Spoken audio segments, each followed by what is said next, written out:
Medicine ऐसा नहीं बना जो स्ट्रोक को ठीक करके वो उसको चला दे। वो कौन चला पाएगा? एक फिजियोथेरेपिस्ट ही चला पाएगा ना उस पेशेंट को, जो बेड रिडन पेशेंट है। तो कोई दवाई तो ऐसा नहीं है कि आज तक बनाई नहीं है जो दवाई खिला देंगे वो एकदम से चलने लग जाएगा। हमारे एक पेशेंट थे, रानीबाग के हैं, उनका नाम तो मैं बताना नहीं चाहूँगा। अब बात ये था कि उनको जो है 6-7 साल से बेड रिडन थे, मतलब बेड में थे, और उन्होंने एक होप, घर वालों ने और उन्होंने पूरा होप छोड़ दिया था कि मैं कभी खड़ी होकर चलूंगी भी। अच्छा। उन्होंने ये तक बोल दिया था मैं अब बस ऊपर जाना चाहती हूँ, मुझे कुछ नहीं करना, ना मैं चल सकती हूँ। घर वालों ने इतना डिमोटिवेट कर दिया था उस पेशेंट को कि उन इतना परेशान रो के मेरे पास आई थी।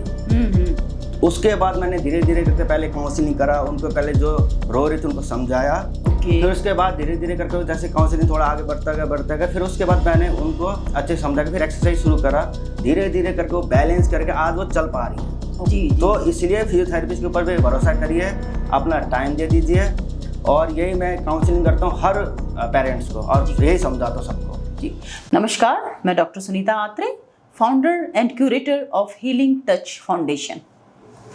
आपका स्वागत करती हूँ हीलिंग टच टॉक्स पॉडकास्ट में। जैसे कि जानते हैं, हीलिंग टच पॉडकास्ट के जरिए हम रिनाउंड डॉक्टर्स को, इंडिविजुअल्स को आपके सामने लाते हैं, ताकि हम उनकी जर्नी से, उनके एक्सपीरियंस से बहुत कुछ सीख सकें, जान सकें, जो कि हमारे जीवन को बेहतर बनाने में लाभकारी हो। तो आज हम स्वागत करते हैं डॉक्टर मनीष का अपने हीलिंग टच पॉडकास्ट में, और जानेंगे उनकी जर्नी के बारे में और उनके एक्सपीरियंस के बारे में कि किस तरीके से वो इस करियर से जुड़े और क्या किस चीज़ ने उनको प्रेरित किया इस दिशा में आने के लिए। तो वेलकम है डॉक्टर मनीष आपका। तो आप साझा कीजिए हमारे दर्शकों के साथ कि किस तरीके से आप इस व्यवसाय के साथ जुड़े। नमस्कार, धन्यवाद एक अपॉर्चुनिटी आपने देने के लिए। Neuro physiotherapist as a doctor Manish, मैं न्यूरो फिजियो से काम कर रहा हूँ। मुझे जो प्रेरित करा कि मेनली मैंने देखा है ज़्यादातर लोग होते हैं, डिसेबिलिटी होते हैं, चल नहीं पाते हैं, डिप्रेशन में रहते हैं, तो उनको देख के मुझे भी प्रेरित हुआ कि क्या मैं भी कुछ कर सकता हूँ दुनिया में, कि सोशल सर्विस कुछ कर सकता हूँ। जी। तो सोशल सर्विस क्योंकि आजकल लोगों को ऐसे हो रहा है कि कोई टाइम नहीं दे पा रहा किसी को, तो इसलिए मैं चाहता हूँ कि इसने मुझे प्रेरित करा कि मैं भी कुछ करूँ, सोशल सर्विस करूँ, लोगों को थोड़ा जागरूक करवाऊँ। और फिजियोथेरेपिस्ट क्यों चुना मैंने? क्योंकि जो डिसेबिलिटी, जो स्ट्रोक, जो पार्किंसन, जो सीपी के जो दिक्कत आ रहे हैं आजकल, जो रूल्स ज़्यादा बीमारियां, जो डिजीज हो ज़्यादा ही फैलता जा रहा है, तो इसको रोकने के लिए और कोई भी डिसेबल पर्सन को एबल टू वर्क और इंडिपेंडेंट बनाने के लिए ही मैंने फिजियोथेरेपी चूज किया है। बहुत ही सुंदर जानकारी मनीष जी। तो इस दिशा में जैसे आप काम कर रही हैं, फिर आप न्यूरो फिजियोथेरेपिस्ट हैं, तो मैं ये जरूर जानना चाहूँगी आपसे कि जो नॉर्मल फिजियोथेरेपी है वो इस न्यूरो फिजियोथेरेपी से किस तरीके से अलग है? एक फिजियोथेरेपी का मतलब क्या होता है? जो फिजियोथेरेपिस्ट होते हैं उनका ये काम होता है जब फिजिकली उनको ठीक करा जाए विथआउट मेडिसिन और सर्जरी से उसको बचाया जाए, ठीक है। और दूसरा, जो फिजियोथेरेपिस्ट का जो मेन रोल होता है, उनका जो पढ़ाई होता है फिजियोथेरेपी में, एक फिजियोलॉजी, एनाटमी, बायोकेमिस्ट्री, बायोमैकेनिक्स और पूरा बॉडी के बारे में हमें पूरा पढ़ाया जाता है, जो कि 5 साल का कोर्स हुआ है अब से, नहीं तो पहले 4 साल 6 महीने का कोर्स था। 4 साल का पूरा पढ़ाई और 6 महीने का पूरा इंटर्नशिप ट्रेनिंग होता था। तो अभी हमें सरकार ने मान्यता दे दिया है कि आपका 5 साल हो गया है, और साथ में नीट का हो, आप वो नीट में भी, नीट के विथआउट होता था पहले, अब नीट के अंदर डाल दिया गया है, तो नीट के थ्रू आपको एडमिशन लेना पड़ेगा इसको। और फिजियोथेरेपी का ये नहीं मतलब होता कि आपने 2-3 महीने कर लिया, कुछ सीख लिया, किसी के उसमें सीख के आप करना चाहते हो कोई फील्ड में, तो ये फिजियोथेरेपिस्ट नहीं होते। ये एक्चुअली ये चीज़ नहीं होना चाहिए। मैं सरकार से बोलना चाहूँगा कि जो इलीगल काम कर रहे हैं एज ए फिजियोथेरेपिस्ट बन के, उनको रोका जाए। जी, बहुत सही कहा आपने मनीष जी, उनको हमें जरूर रोकना चाहिए ऐसे इलीगल प्रैक्टिस को। बिल्कुल। और जो लीगल जो काम कर रहा है, जो रजिस्टर्ड फिजियोथेरेपिस्ट हो, उसी को लीगल दिया जाए, और वो सही काम होना चाहिए उनके साथ। और सरकार को ये बोलना चाहूँगी कि जो फिजियोथेरेपिस्ट का जो मेन जो काम है उनको करना दिया जाए। जी, तो ये किस तरीके से न्यूरो अलग है और फिजियोथेरेपी अलग है? ओके। और न्यूरो फिजियोथेरेपिस्ट में क्या होता है कि पूरा न्यूरो जो हमारे होते हैं बॉडी के, तो उसमें पूरा न्यूरोलॉजी के बारे में पढ़ाया जाता है। ओके। ब्रेन क्या होता है, उसमें सेरेब्रम क्या होता है, पूरा पोन्स क्या होता है, इनके बारे में बताया जाता है। उसके हिसाब से जो डिसेबिलिटी जो आते हैं, जो बीमारियां, जैसे आपका स्ट्रोक हो गया, पार्किंसन हो गया, सीपी हो गया, छोटे छोटे बच्चे होते हैं जो सीपी होता है, ठीक है, और ऑटिज्म होता है, जो ये सारी बीमारियां हैं जो ब्रेन के डिसऑर्डर की वजह से होता है। जो किसी बच्चों में, जैसे बच्चे थोड़े पैदा हो जाते हैं 1 साल के नीचे होते हैं, तो उनमें क्या होता है, ब्रेन के कुछ पार्ट्स में थोड़ा दिक्कत हो जाता है, जिसके कारण क्या होता है, बच्चा ना चल पाता है, ना कुछ बोल पाता है, स्लगिश वॉइस होता है, ठीक है, वो सलाइवा निकलता है। ये सारे बीमारियां हैं, और ये फिजियोथेरेपी और न्यूरोफिजियोथेरेपी ये डिफरेंट होता है। ओके। आपके कहने का मतलब है जो ब्रेन से रिलेटेड जितनी भी हमारी प्रॉब्लम्स होती हैं, उनके ब्रेन की वजह से जितनी भी हमारी जो फिजियोलॉजिकल प्रॉब्लम होती है, उनको आप ठीक करते हैं। जी। अच्छा मनीष जी, जैसे हमने जब बात की तो मुझे आप पता चला आपसे कि किस तरीके से आपने कहा कि इसमें रिहेबिलिटेशन की बहुत ज़रूरत होती है। उसकी ज़रूरत हमें क्यों पड़ती है? बिल्कुल। आजकल क्या है कि ये स्ट्रोक, पैरालाइज, ये आपका स्पाइनल कॉर्ड इंजरी क्यों हो रहा है? ये आपका लापरवाही से हो रहा है। आप ज़्यादा पीते हो, उल्टे सीधे ड्राइव करते हो, तो क्या होता है, उससे आपका एक्सीडेंट होता है। स्पाइनल कॉर्ड इंजरी में क्या होता है कि आपका एक्सीडेंट होकर आपका जो स्पाइनल कॉर्ड होता है वो टूट जाता है, या उसका नस दब जाते हैं, जिसके कारण पूरा बॉडी डिसफंक्शन हो जाता है। जो पूरा प्रॉपर वैसे जो काम करना चाहिए बॉडी काम नहीं कर पाता है। किसी का अपर बॉडी जाता है, किसी का लोअर बॉडी जाता है। स्पाइनल कॉर्ड इंजरी वो भी 2 किस्म के होते हैं।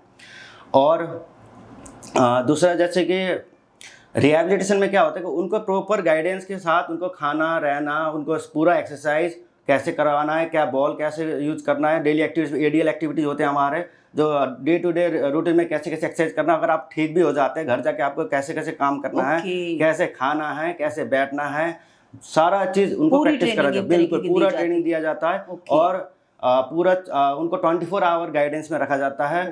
और साथ में उनको जो उनके प्रॉपर काउंसलिंग भी करा जाता है, पेशेंट के और पेशेंट के जो पेरेंट्स हैं उनको भी, क्योंकि दोनों ही परेशान होते हैं। जी, ज़्यादातर 90% 100% तो जो पेशेंट है वो परेशान होता है। जी। जो घर वाले वो भी ज़्यादा परेशान हो जाते हैं। क्यों? कि वो बीमार हो जाते हैं, उसकी वजह से पूरा घर, पूरे सोसाइटी सब उनका पूरा डिस्टर्ब हो जाता है, पूरा साइकिल। तो इसीलिए हम प्रॉपर काउंसलिंग, फिर उसके बाद stretching exercise, stretching modalities, machines, robotics, सारा कुछ यूज करते हैं। पूरा प्रॉपर गाइडेंस के साथ रख के अपने सामने सारा चीज़ करवाया जाता है। और इसी वजह से रिहैबिलिटेशन बहुत इम्पोर्टेंट है। तो इसमें तो फिर मनीष जी आपको उनके साथ भावनात्मक रूप से भी बहुत जुड़ना पड़ता होगा। बिल्कुल, काउंसलिंग करा जाता है, उनके साथ हमें बैठना पड़ता है। उनको जो रोते हैं, परेशान होते हैं, चिड़चिड़े होते हैं, गुस्सा आता है, जो भी हाथ में जो भी सामान आए वो ऐसे गुस्से हो जाते हैं, तो उनको हमें कंट्रोल करना पड़ता है। प्यार से, ऐसे कि बच्चे की तरह संभाल के प्यार से काम करवाना होता है, पूरा बैलेंस बनाना पड़ता होगा। जी।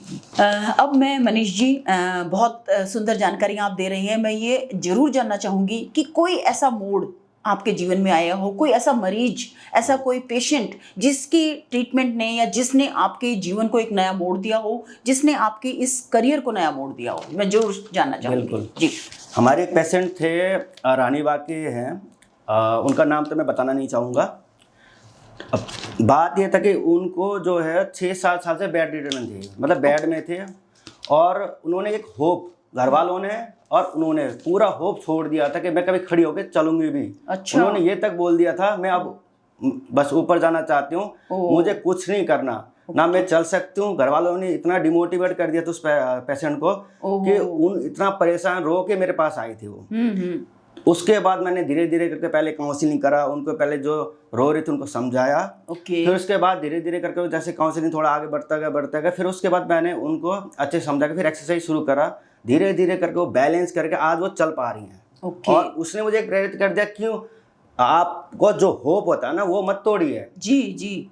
होप में ही सब कुछ दुनिया बसा बढ़ा है, कि आपको पहले होप होना चाहिए। तो वो जो होप होता है ना वो हम लोग करते हैं ताकि आप कुछ कर सकें। और उसी ने मुझे प्रेरित कर दिया कि फिजियोथेरेपी मतलब ये नहीं होता कि कुछ नहीं है, मतलब फिजियोथेरेपी और रिहैबिलिटेशन बहुत इंपॉर्टेंस होता है एक पेशेंट के लिए, काउंसलिंग और उसको ठीक करने के लिए।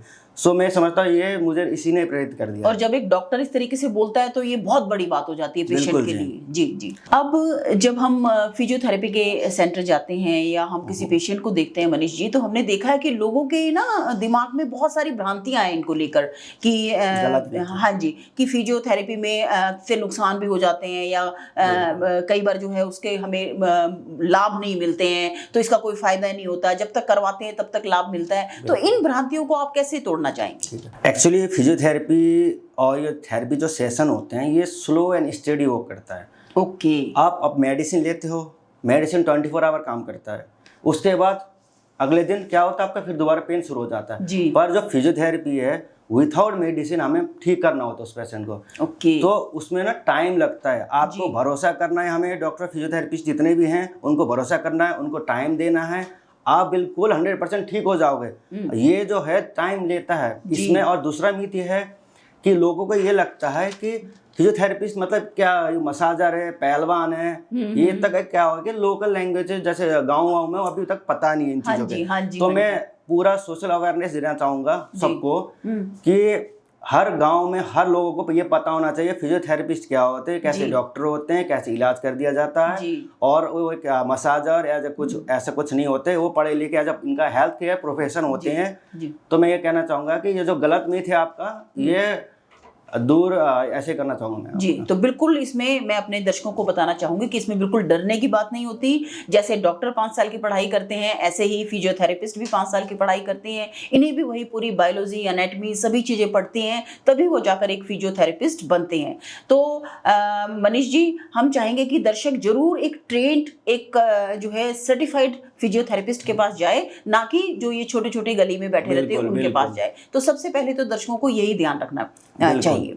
अब मैं अपने दर्शकों को बताना चाहूंगी, मनीष जी आप ये बताइए कि किस तरीके से हम जब किसी पेशेंट का इलाज करते हैं तो उनके परिवार जो वाले मेंबर्स होते हैं उन परिवार को भी कैसे हम लोगों को कॉन्फिडेंस में लेना होता है, उनको कैसे हम उनकी काउंसलिंग करें, क्योंकि उनका कोऑपरेटिव होना भी आप समझ सकते हैं, आप खुद एक डॉक्टर हैं तो कितना जरूरी होता है। तो उनके साथ आप कैसे काउंसलिंग करते हैं उनकी? जी। पहले तो सबसे मेन चीज़ होता है हमारा रिहेबिलिटेशन और न्यूरोलॉजी के जितने भी केस होते हैं ना, इनको मेनली फोकस कर दिया था। इनको सबसे पहले काउंसलिंग हमें पेशेंट के साथ साथ पेरेंट्स को करना जरूरी होता है। दूसरे जो होते हैं ऑर्थोपेडिक कंडीशन होते हैं जिसमें पेरेंट्स होते हैं, उनको इतना नहीं होता जितना कि न्यूरोलॉजी कंडीशन में जितने जो परेशान होते हैं। जैसे स्ट्रोक हो गया, पैरालाइज हो गया, स्पाइनल कॉर्ड इंजरी हो गया, जैसे अभी 20-20 साल के 25-25 साल के बच्चों को स्ट्रोक हो रहे हैं और 30-30 साल को स्पाइनल कॉर्ड इंजरी हो रहे हैं। तो ये क्या है, ये गलत है, लापरवाही था हुआ। तो पहले तो हमें पेरेंट्स को काउंसलिंग करना होता है, अच्छे समझाना होता है कि आप डरिए मत, कुछ घबराइए मत, ये बिल्कुल ठीक हो सकते हैं, आपको टाइम देना है, जल्दीबाजी में कुछ नहीं होता। तो हर डॉक्टर को आपको भरोसा करना होगा, डॉक्टर के ऊपर, फिजियोथेरेपिस्ट के ऊपर भरोसा करिए, टाइम दे दीजिए, वो ठीक हो जाएंगे। और फिजियोथेरेपिस्ट जो फिजियोथेरेपी का जो रोल होता है मेनली एक्सरसाइज और मशीन्स से ही अगर वो ठीक हो सकता। कोई आज तक कोई मेडिसिन ऐसा नहीं बना जो स्ट्रोक को ठीक करके वो उसको चला दे। वो कौन चला पाएगा? एक फिजियोथेरेपिस्ट ही चला पाएगा ना उस पेशेंट को, जो बेड रिडन पेशेंट है। तो कोई दवाई तो ऐसा नहीं है कि आज तक बनाई नहीं है जो दवाई खिला देंगे वो एकदम से चलने लग जाएगा। तो इसलिए फिजियोथेरेपिस्ट के ऊपर भी भरोसा करिए, अपना टाइम दे दीजिए। और यही मैं काउंसलिंग करता हूँ हर पेरेंट्स को और यही समझाता हूँ सबको। जी।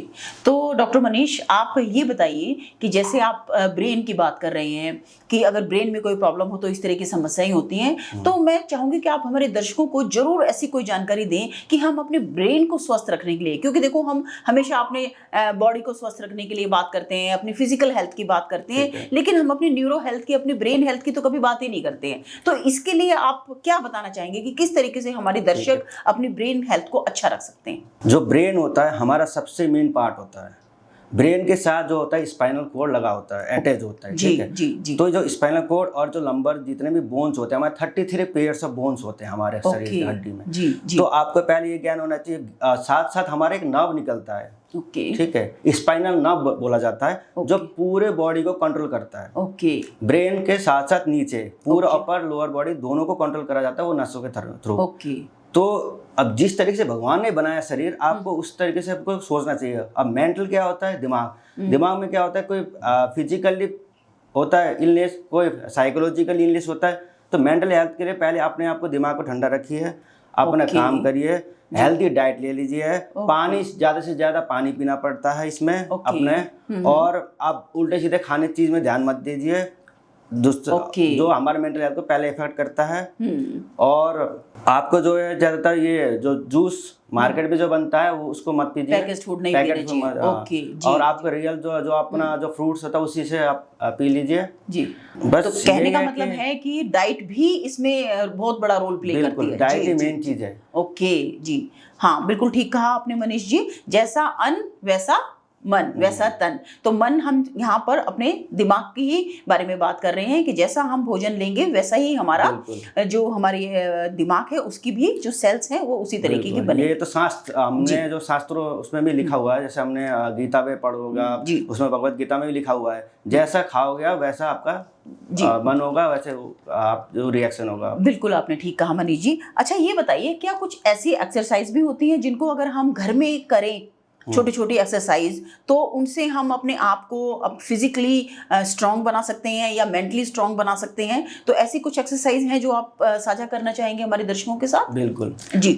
मेनली जो एक्सरसाइज होते हैं हमारे, सबसे पहले जो बॉडी के मसल्स को एक्टिव करने के लिए जो कैट एंड कैमल का एक्सरसाइज हो गया, ब्रीजिंग एक्सरसाइज हो गया आपका, ठीक है, और पंजे हिलाने हो गया, टावल रख के जो प्रेस करने वाला, छोटे मोटे एक्सरसाइज हो गया, थोड़े बहुत रनिंग कर सकते हो आप, सिट टू स्टैंड कर सकते हो, उठक बैठक कर सकते हो। ओके। ये सारी एक्सरसाइज आप नॉर्मल एक्सरसाइज, ये आप जैसे अगर आपका शोल्डर के लिए भी एक्सरसाइज कर सकते हो, अपने दोनों शोल्डर को आप हिलाइए ऊपर 90 डिग्री में, 180 डिग्री में आप शोल्डर को ऊपर खड़ा करिए, और डंडे के साथ जैसे स्टिक के थ्रू भी एक्सरसाइज कर सकते हो। ओके। ये सारे एक्सरसाइज होते हैं, इसको आपको फोकस करना होगा। डे टू डे रूटीन में आपको ये एक्सरसाइज डेली करना है।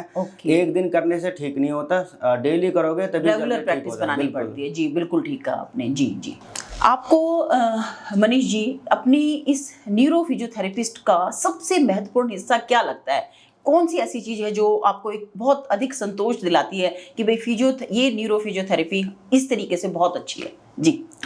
मुझे न्यूरो फिजियोथेरेपिस्ट में ये अच्छा लगता है कि जितने भी डिसेबल पर्सन आते हैं, जैसे स्ट्रोक हो गया, ये पार्किंसन, ये सीपी, जो बच्चे जैसे कोई जो चल नहीं पाते, जिसका जो भरोसा उड़ चुका होता है, जो जिस दिन वो ठीक होते हैं, जो खुश होते हैं ना, जो खुशी, वो खुशी हमें उनको देखते हुए हमें और डबल खुशी होती है उनको। तो ये मुझे सबसे बढ़िया लगता है। तो देखा आपने कि किस तरीके से डॉक्टर मनीष ने बताया कि जब पेशेंट ठीक होता है तो उस पेशेंट से ज़्यादा एक डॉक्टर को खुशी होती है। तो ये बहुत ही ठीक, बिल्कुल ठीक कहा आपने मनीष जी। अच्छा, अब मैं ये जानना चाहूँगी कि अगर कोई बच्चा इस करियर को अपनाना चाहे, न्यूरो फिजियोथेरेपिस्ट बनना चाहे, तो उसे क्या करना पड़ेगा? और क्या आप भी इस दिशा में कोई कार्य कर रहे हैं? कुछ बच्चे अगर ट्रेनिंग लेना चाहें, कुछ आपसे सीखना चाहें, तो क्या उसके लिए भी कोई प्रोविज़न है? ये आप हमारे दर्शकों को जरूर बताइए ताकि लोग आपसे जुड़ सकें और आगे अगर वो इस दिशा में कार्य करना चाहें तो जरूर कर सकें। जी बिल्कुल। पहले तो आपको फिजियोथेरेपिस्ट बनने के लिए आपको 10वीं और 12वीं पीसीबी होना चाहिए विद बायो। ओके। और आपका 60% होना चाहिए मिनिमम। ओके। और आपको उसके नीट का एग्ज़ाम दे के आप फिजियोथेरेपी में एडमिशन ले सकते हो। ओके। उसका 5 साल का कोर्स हो चुका है ये। और इसमें ये करने के बाद आपको 1-2 साल प्रैक्टिस करके फिर उसके बाद न्यूरो का जो एग्ज़ाम होता है, न्यूरो फिजियोथेरेपिस्ट, वो एग्ज़ाम आपको देना होगा। उसमें अगर आपको नंबर आते हैं, क्रैक होता है, तो फिर आप न्यूरो फिजियोथेरेपिस्ट बन सकते हैं। 2 साल की पढ़ाई होती है इसमें। ओके। और इसका फ्यूचर जो स्कोप है, अगर आप इसमें इंडिया में अपना क्लिनिक खोल सकते हो, हॉस्पिटल में काम कर सकते हो, आर्मी हॉस्पिटल होते हैं बड़े बड़े जो MNC होते हैं, उसमें काम कर सकते हो। अपना क्लिनिक प्राइवेट सेटअप खोलना चाहो तो वो भी रन कर सकते हो आप जी। तो इसमें ये अच्छा। और दूसरा ये भी है, जैसे आपने यहाँ पे 4-5 साल काम कर लिया है तो बाहर बहुत स्कोप है इसका। जैसे आप जर्मन जाना चाहते हो, कनाडा जाना चाहते हो, US जाना चाहते हो, बहुत स्कोप है। आपको अल्टीमेट पोजीशन, अल्टीमेट आपका स्कोप बहुत ज़्यादा है, आपको तुरंत हायर करा जाएगा। और ये इसलिए मैं मानता हूँ कि, और दूसरा, अगर आप कुछ कर सकते हो तो इंडिया में बहुत कुछ कर सकते हो आप। इंडिया में रहिए, सबको सेवा करिए, अपने सब माता पिता अपने ही हैं, ये समझ के अपना सर्विस दे दीजिए। बस यही बहुत कहना सुंदर है। बातें कही आपने मनीष जी, आपने बिल्कुल ठीक कहा कि बाहर तो हम जा ही सकते हैं, लेकिन हमारे हिंदुस्तान में भी ऐसे बहुत सारे ऑप्शंस हमारे पास अवेलेबल हैं जिनको अगर हम चाहें तो यहाँ पर भी सेवा कर हम बहुत कुछ कर सकते हैं। बिल्कुल। अच्छा मनीष जी, मैंने सुना है कि आप 3 मंथ्स की ट्रेनिंग भी करवा रहे हैं बच्चों को, और 3 मंथ्स की ट्रेनिंग वो अगर आपके साथ करते हैं तो उसके बाद वो लोगों की सेवा कर सकते हैं, इस फिजियोथेरेपी में आपके साथ सहयोगी बन सकते हैं। तो इसके बारे में भी आप जरूर हमारे दर्शकों को बताइए। ये 3 मंथ का कोर्स रहेगा। ओके। और इसमें जो बच्चे जैसे होते हैं, जैसे कोई ट्रेन बंदे को, आजकल क्या होता है घर के लिए हर बंदा चाहता है कि ट्रेन बंदा भेजे हमारे पास, ट्रेन बंदा ही चाहिए केयर टेकर के लिए। केयर टेकर अच्छा, के जी लिए। जी जी। जो इसको एक तो केयर टेकर आप बोल सकते हो, इसको एक नर्सिंग असिस्टेंट जो होते हैं, जो नर्स के जो असिस्टेंट होता है, नर्सिंग असिस्टेंट के लिए 3 महीने का प्रोग्राम है। आपको पूरा प्रॉपर गाइडेंस, प्रॉपर नॉलेज और मेडिसिन, मेडिकल सारा चीज़ आपको दिया जाएगा। और उसके साथ साथ आपको प्रैक्टिकल नॉलेज भी दिया जाएगा, पूरे बॉडी के बायोमैकेनिक्स, बॉडी में क्या क्या होता है, कौन से ब्लड होते हैं, ब्लड में क्या क्या होते हैं, सारा चीज़ आपको पूरा A to Z क्लियर करके पढ़ाया जाएगा। Very good. With training proper guidance के साथ दिया जाएगा।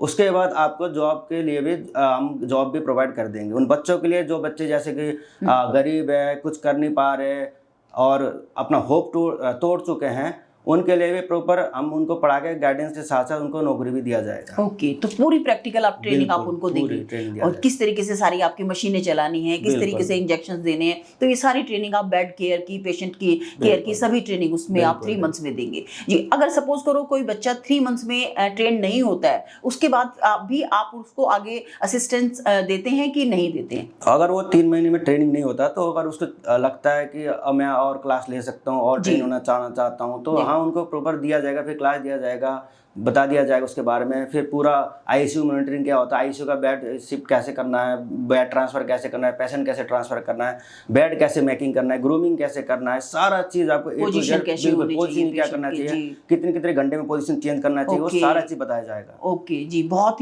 ही अच्छी जानकारी आप मनीष जी आपने दी, और इसकी हमारे समाज में बहुत ज़्यादा ज़रूरत भी है, क्योंकि आप देखो कि हर घर में कोई ना कोई ऐसा बुजुर्ग, कोई ना कोई ऐसा आदमी जरूर होता है जिसको कि एक केयर टेकर की जरूरत होती है। तो आप वहाँ से जो ट्रेनिंग लेके जो बच्चे जाएंगे, आप उनको प्लेसमेंट भी प्रोवाइड कर रहे हैं, आप उनको ट्रेनिंग भी दे रहे हैं। तो ये एक बहुत ही बड़ा समाज के लिए एक महत्वपूर्ण कार्य है, जो कि हम समाज को आगे बढ़ाने के लिए, उनका सहयोगी बनने के लिए इस दिशा में जो हम कार्य कर रहे हैं, बहुत ही सुंदर कार्य मनीष जी। अब मैं चाहूँगी कि कोई ऐसा टिप आप देंगे हमारे पेशेंट्स को जाते जाते कि इस टिप को आप देखिए और सुनिए और जीवन भर स्वस्थ रहिए, तो क्या आप बताना चाहेंगे? जी हाँ जी, मैं ये कहना चाहूँगा कि सबको आजकल आप मोबाइल्स, लैपटॉप ज़्यादातर यूज हो रहा है, एमएनसी में, कंपनी में ज़्यादातर काम हो रहा है, डाइट कोई फॉलो नहीं कर रहा, खान पान में किसी को कोई ध्यान नहीं है, फास्ट फूड ना खाए, अपना शरीर का ध्यान रखे, प्रॉपर डाइट और प्रॉपर एक्सरसाइज डेली करते रहिए, आप डेली करिए।